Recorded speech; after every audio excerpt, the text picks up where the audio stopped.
Welcome to Financial Frontiers. I'm Marcus Thompson, and today we're tackling a topic crucial to everyone's financial well-being: credit scores.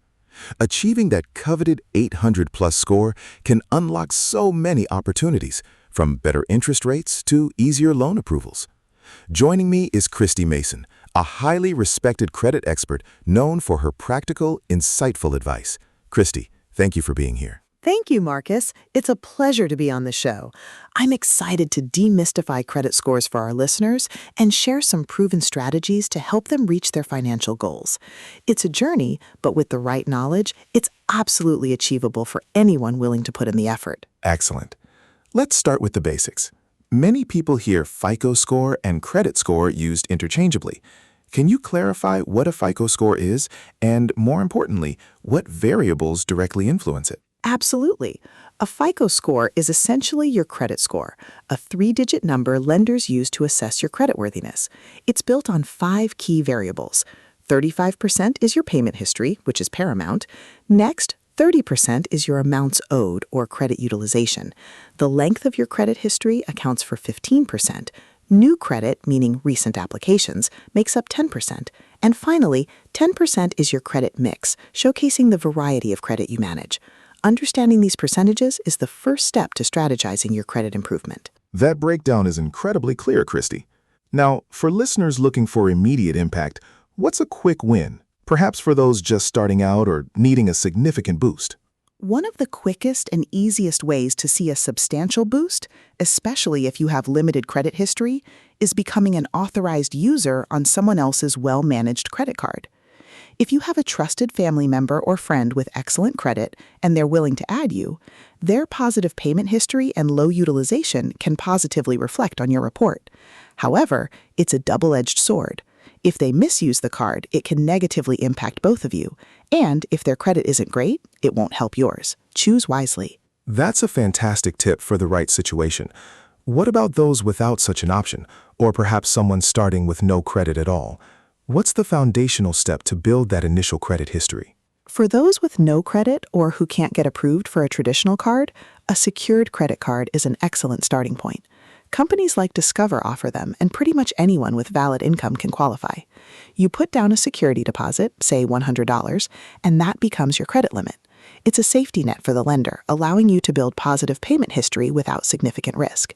Use it responsibly, pay it off in full each month, and you're laying a solid foundation for future credit growth. So, once you have that first card, whether as an authorized user or a secured card, what's the absolute most critical habit to cultivate for a healthy credit score? Without a doubt, it's making all your payments in full and on time. Payment history accounts for 35% of your FICO score, making it the single largest factor. Modern banking makes this incredibly easy with autopay. Most credit card companies offer this service, allowing you to automatically pay your balances, typically the full statement balance, avoiding late fees and interest. Autopay sounds like a no-brainer then. What are the consequences if someone were to miss a payment, even just once? A missed or late payment can severely damage your credit score, potentially dropping it by dozens of points. It signals to lenders that you might be a higher risk.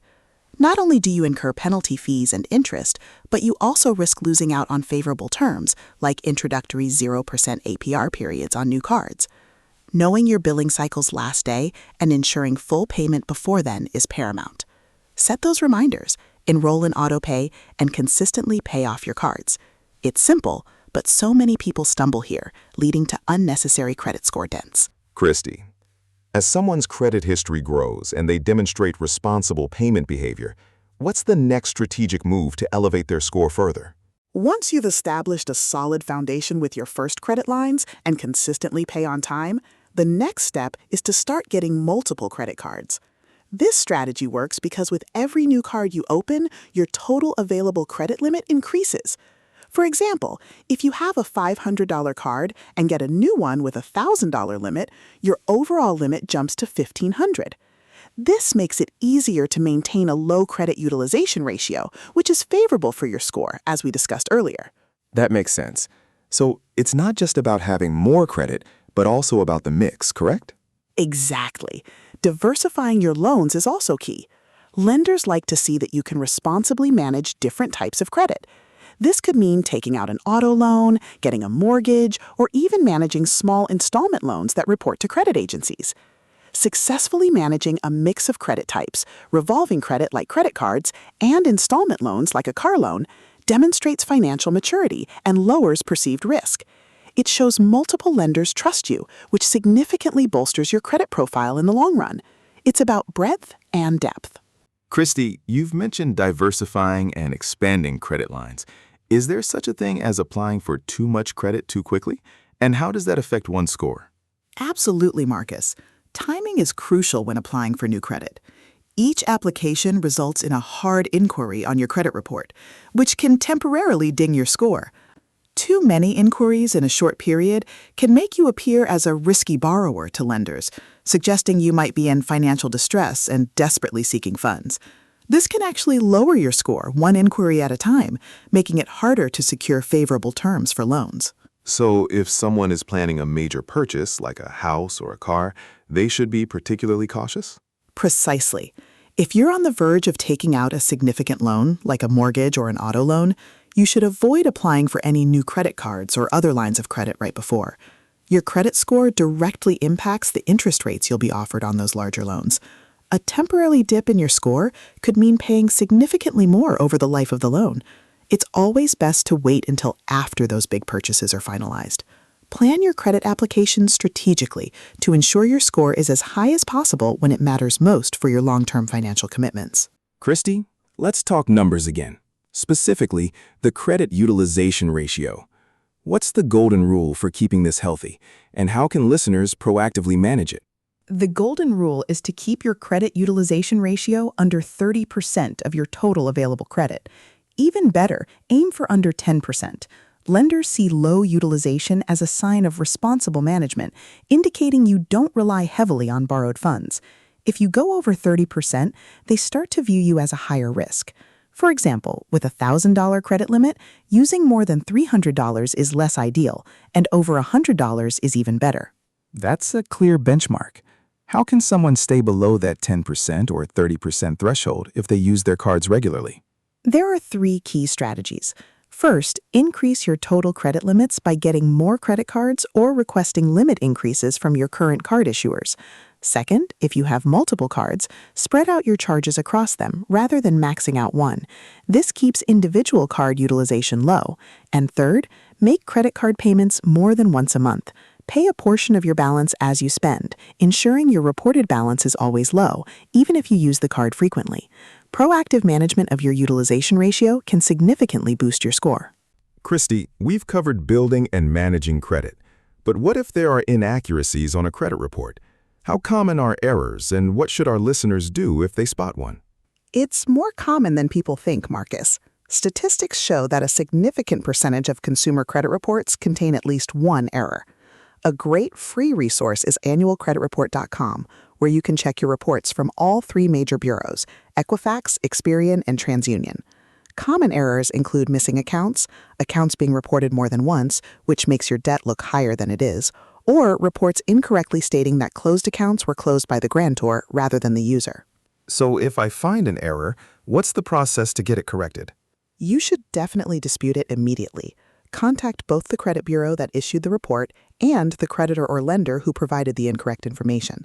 Under the Fair Credit Reporting Act, they are legally obligated to investigate and correct legitimate errors. Disputing incorrect information, such as late payments you actually made on time or accounts that aren't yours, can significantly boost your credit score. It's a proactive step that protects your financial reputation and ensures your score accurately reflects your creditworthiness. Christy, as we wrap up, what's one simple, often overlooked strategy that can make a big difference in the long run for raising credit scores? It's asking your credit card companies to increase your credit limit. Many people shy away from this, but the worst they can say is no. I've done it numerous times myself. It's usually a straightforward process online or with a quick call to customer service. As you build a positive history and reputation with a credit card company, they're often more willing to grant increases, which immediately lowers your credit utilization ratio even if your spending habits remain the same. So a higher limit, assuming responsible use, is always a good thing for your score? Precisely. Just remember that credit card companies look at the utilization ratio of each card, not just your total. so strategic increases on cards you use regularly can have a strong positive impact. It's a cumulative strategy that, combined with everything we've discussed today, understanding FICO, building history, consistent payments, diversifying credit, smart timing, and checking reports, forms a robust plan to achieve and maintain an 800-plus credit score. Credit truly is a powerful tool for financial leverage, and mastering it is key to so many life goals. Christy, this has been an incredibly informative and actionable discussion. Thank you for sharing your expertise on mastering credit scores with our audience. My pleasure, Marcus. I hope these insights empower your listeners on their financial journey. And thank you, our listeners, for tuning into Financial Frontiers. We hope you take these steps towards a healthier financial future.